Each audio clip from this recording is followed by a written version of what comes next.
Hey, what's up guys, Rev here. So today we have several examples of VTuber related controversies to cover, but we're going to begin with another round of allegations being made against Nijisanji that are quite serious. Now this all begins with Kore, who is a Japanese YouTuber whose coverage of the forever ongoing Rushi and Mafu situation was pretty extensive, and he is once again getting a lot of attention for a post he made earlier this morning. You can see in about 12 hours as of recording this video, it has nearly 20 million views and 72,000 likes. This is the post, of course, translated by Google here. Let me read this.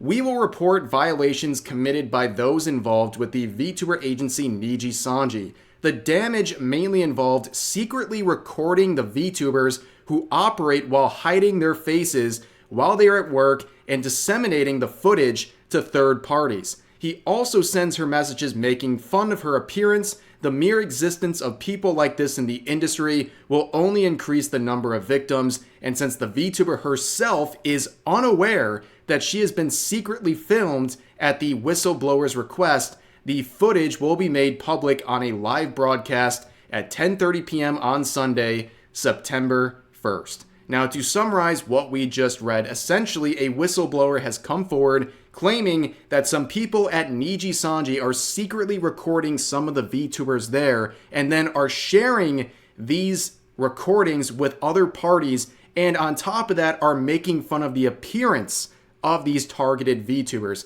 And you can see there's examples down here. Kore does a sufficient job censoring what he's showing, but I'm just not even going to take a chance on it. And again, at the whistleblower's request, some more footage will be made live this Sunday on September 1st. So this is a very serious set of allegations that feels new and also familiar, because on the one hand, there's more bullying going on at Nijisanji. You can see people getting made fun of and attacked by people within the agency itself. And on top of that, a very, very serious threat to the privacy of these VTubers, whether it's one VTuber or multiple VTubers are being secretly recorded. This is a very big deal. Number one, in general, violating someone's anonymity in their career is a huge privacy violation and a threat to their safety. But on top of that, if you look at the context of this, it makes it even worse.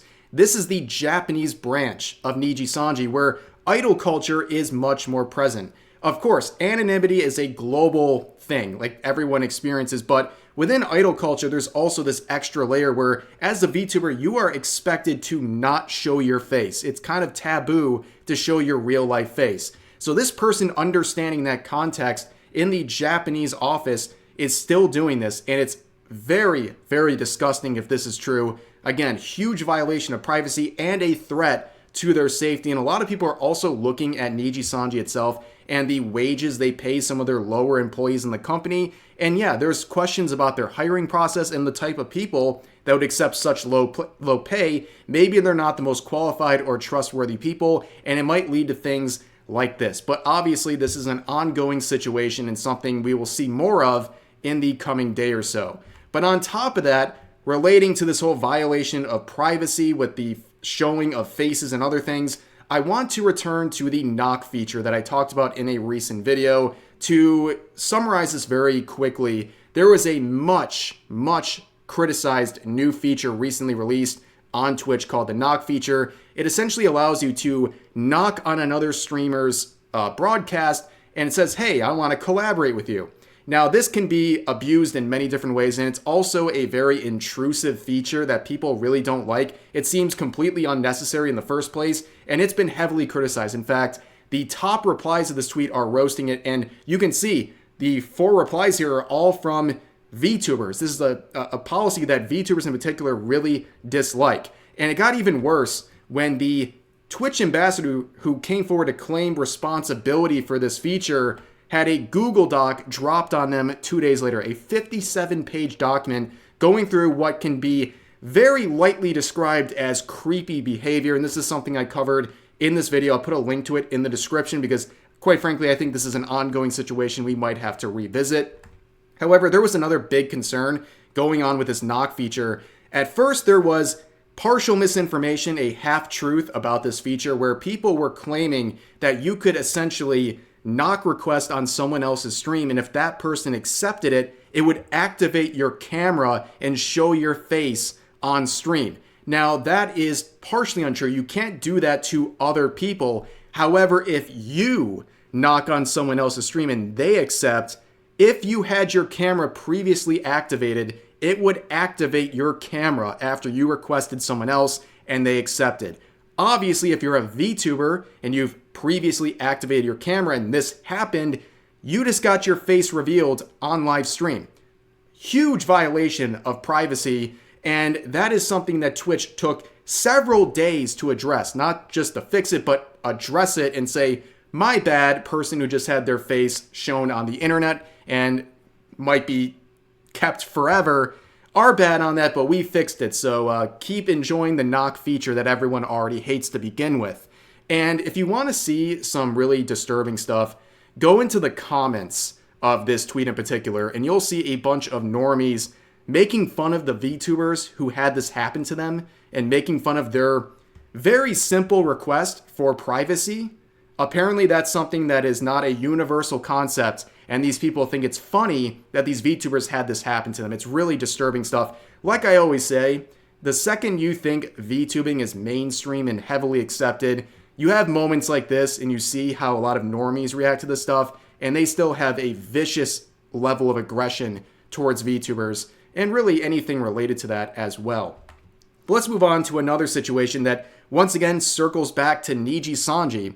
So Dokibird recently announced that she will be participating in a Street Fighter 6 tournament called Seijin Slam, and right at the same time, Nijisanji EN's Victoria Brightshield announced that she is also participating in this same tournament. Now, of course, you have Dokibird and a Nijisanji member in the same tournament, and there is some concerns about what that's going to do. And also, I think it's very important to understand that in this case, there is no bad blood between Dokibird and Brightshield. They have no issue with each other, but this is something to do with Dokibird and Nijisanji. And apparently Nijisanji made several requests and stipulations that had to be fulfilled in order for Dokibird and Brightshield to exist in this collab together, essentially requiring that Dokibird and Brightshield will not be on the same team and they will not be on the same skill division, and essentially they will have no interaction